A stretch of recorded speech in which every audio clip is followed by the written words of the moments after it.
سگ فرزندی پلید بوده در خواب وقتی آدم ده هجوم میکنه، دشمنی پلید بوده.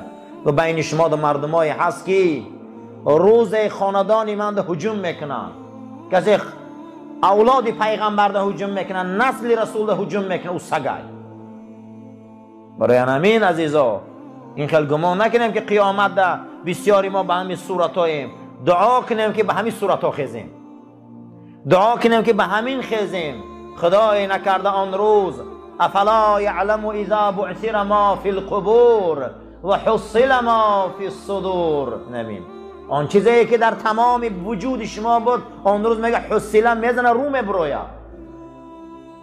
ما نمیدونیم چی قدر حالی به کدام صورت ها، به کدام افتا، به کدام نمودا میخیزیم. برای همین شیخ عبدالقادر جیلانی را حضرت سعدی میبیاره که پرده های کعبه را میقبید گریه میکرد که خدایا روز قیامت شیخ جیلانی را کور ای خاک خیزان.